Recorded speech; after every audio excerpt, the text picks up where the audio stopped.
Alright. My name is researcher Rowe Lucian, and today I'll be talking about SCP-2016. Object Class Safe. Special Containment Procedures. SCP-2016-1 is to be kept in a standard containment locker at Site-20. Testing with SCP-2016-1 must be approved by at least one Level 2 researcher. SCP-2016-1 must be inspected monthly for repairs. Description: SCP-2016-1 is a knitted doll resembling a human male with a long white beard and dark green robes measuring approximately 32 centimeters in height. When humans enter REM sleep within 3 meters of SCP-2016-1, they will experience vivid dreams. In addition to this, subjects will also usually encounter SCP-2016-2. SCP-2016-2 appears as an elderly human male with the same appearance as SCP-2016-1. It is always capable of understanding the language spoken by the dreamer, though it is not capable of verbal communication. These dreams always end with SCP-2016-2 handing the subject a piece of chalk and creating a wall while motioning for the subject to draw a rectangle with a circle inside on the surface of the wall. If a subject attempts to draw the shape indicated in the dream on the surface of a wall within 7 days of having the dream, the drawing will transform into a door with a round handle. If the subject opens the door, it leads to an open meadow with a stone tower located a varying distance away. There will be a paper attached to the door's tower saying, "To my new apprentice," in the subject's native language. Said tower's floors contain several libraries and laboratories. All subjects who have used these facilities have died in their sleep within 5 years. Cause of death is unknown, but all subjects have been reported to release a gaseous mass from their mouth which disappears seconds later. Video surveillance shows an elderly translucent human male similar to SCP-2016-1 and SCP-2016-2 approaching the sleeping subjects and absorbing the gaseous mass into his hand. Authorized personnel may refer to Exploration Log 2016 for further details about the tower. Level 2 access is required to view the unabridged log.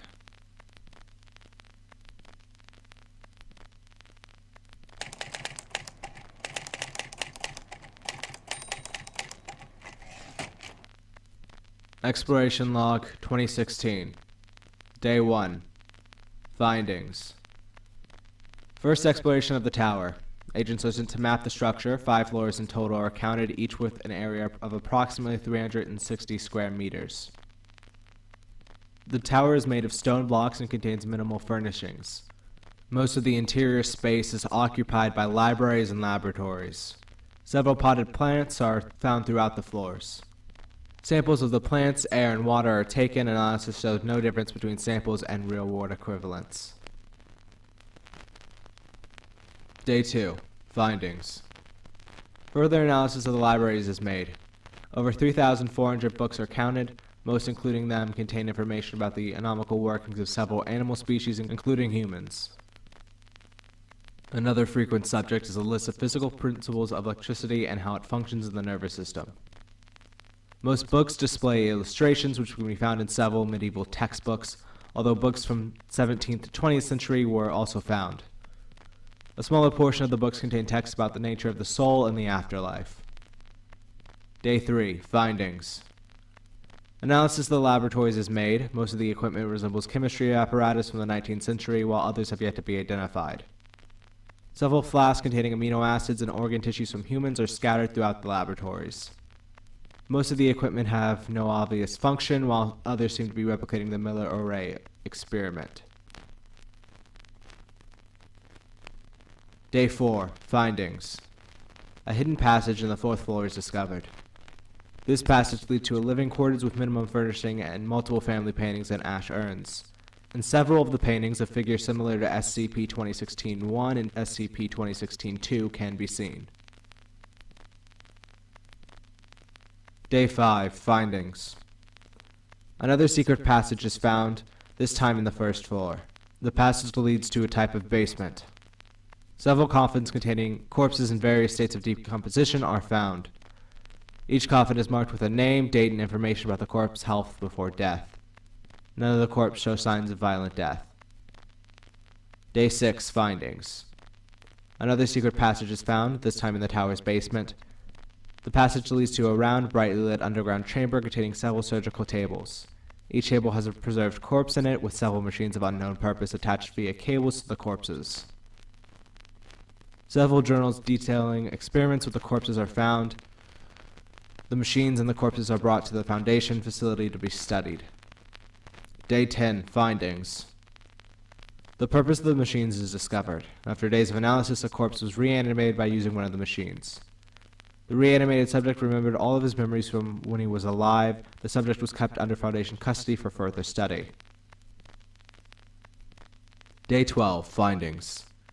A journal was found in the tower's basement. Inside the journal were also found small paintings of an adult human female, a young girl, and a figure resembling SCP-2016-1 and SCP-2016-2.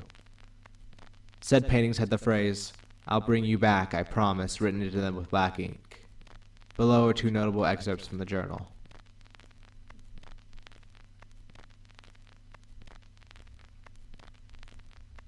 Addendum 2016 Beta.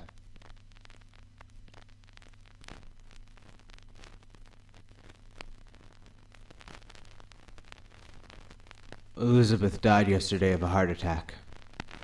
Susan and I are the only ones left. I don't know what to do anymore. She's crying and afraid, and nothing I say comforts her. I can't blame her. She's only a child going through all of this. I've already buried Elizabeth in the basement. Susan keeps asking me why this is happening, why God is letting it happen. I don't know what to say.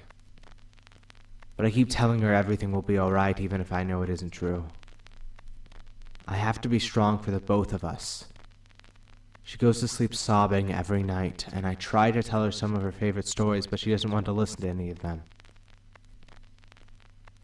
She just keeps saying she wants Mommy and the rest of her family back.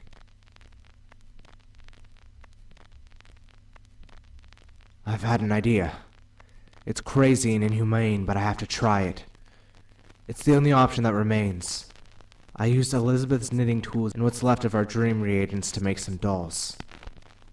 I can't leave the tower physically, so we'll send them to whoever is willing to use them. I hope none of the hunters find them. I'll bring anyone who uses the dolls here and teach them what I know. I need to buy some time for my research. May God forgive me for what I'm about to do. Alright, this concludes the entry on SCP-2016.